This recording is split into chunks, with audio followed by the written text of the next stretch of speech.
Evening, everyone. It's 6:15, and this is your closing comment for Monday afternoon, the 22nd, and it is video number 681. And I want to remind you, if you like the work, hit that subscribe button and the like button, and if you like, even the notification, so you'll always know when there's a new or a special situation report out on our channel. So it was kind of a strange day today. The only real economic news was that existing home sales were down 6.6%. Expectations were for down 6.5%.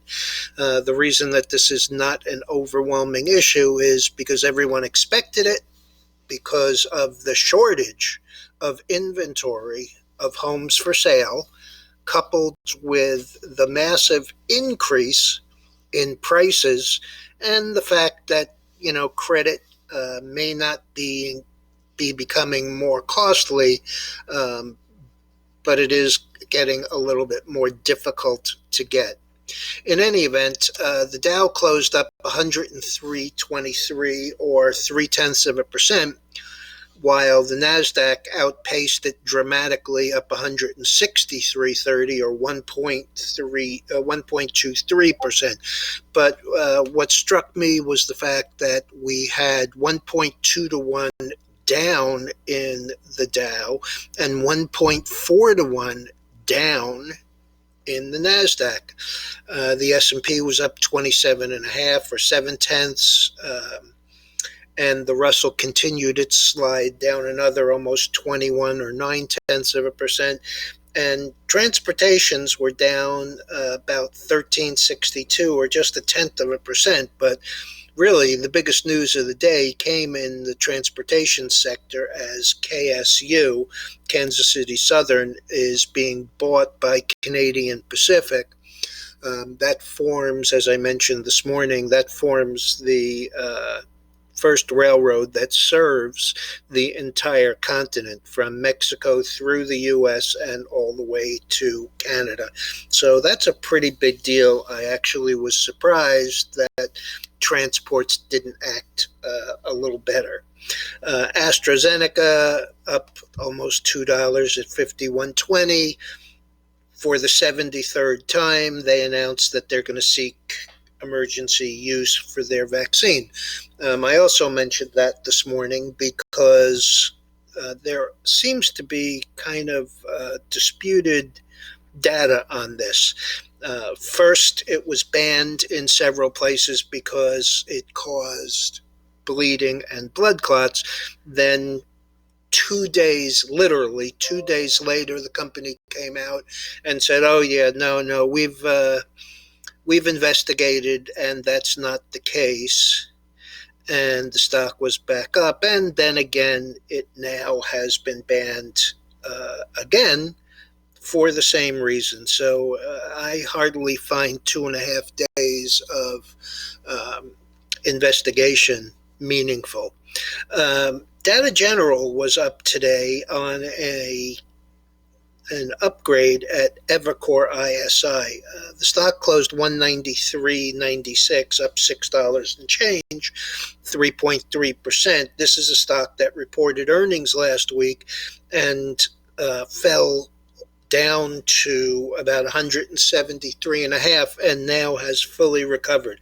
Not making any comment about it in a negative way. It was down $20. It deserved to be down $20, and frankly, I thought, it was right back into support, and so the bounce back, and Evercore saying that it's a buy again and raising their price target seems to be pretty much right on the money.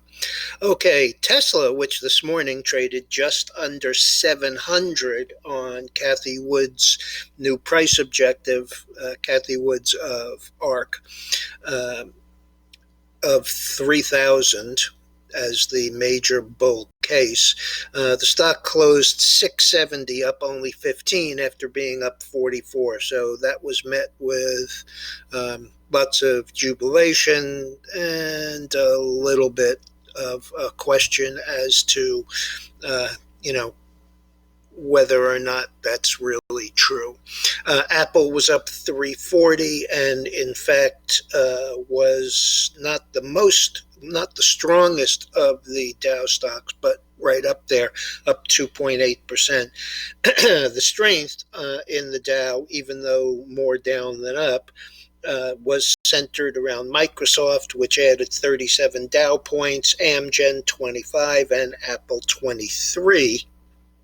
And on the downside, we had Goldman Sachs pairing 35 Dow points off the index, followed by Boeing down 30 and JP Morgan down 28.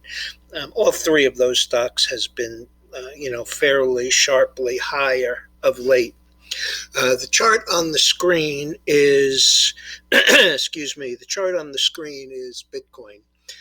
Jay Powell spoke, and it's always interesting, I think, when somebody who is a long-term bull takes some news item, and then kind of twists it around to meet their expectations. Jay Powell said that Bitcoin is a speculative issue, and it has no intrinsic value, and it doesn't really matter in the relationship between Bitcoin and the US dollar.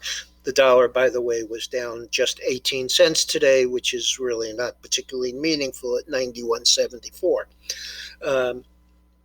This guy, BK, don't remember his name, he was on Fast Money tonight.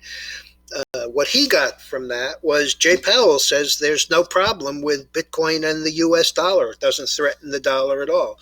In the meantime,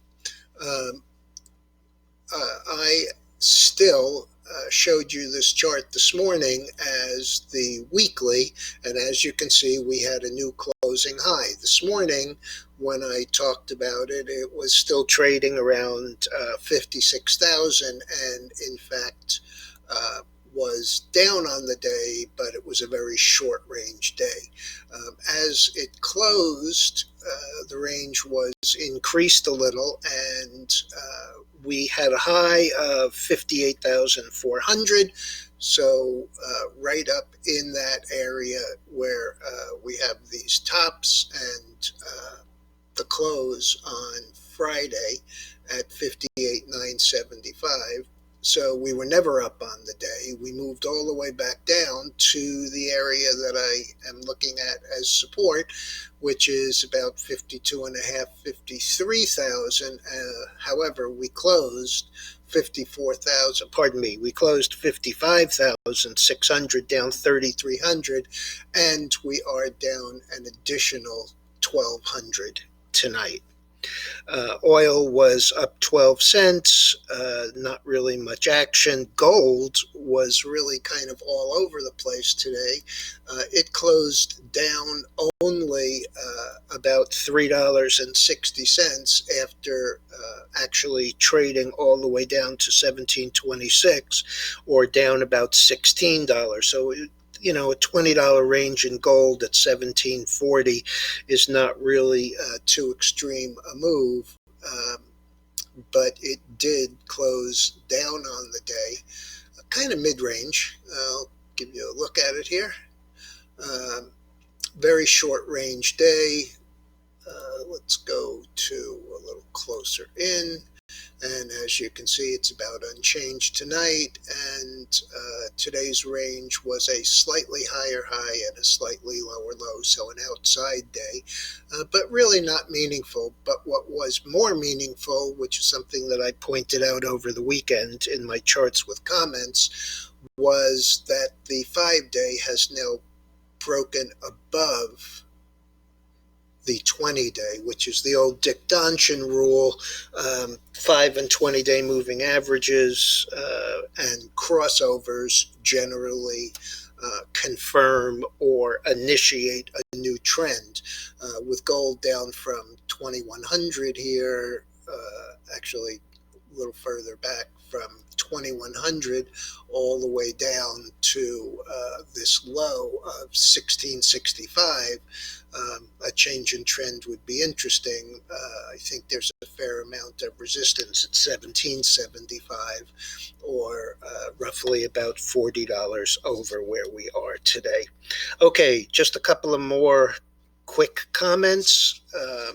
One, you know, it always amazes me the things that people seize on.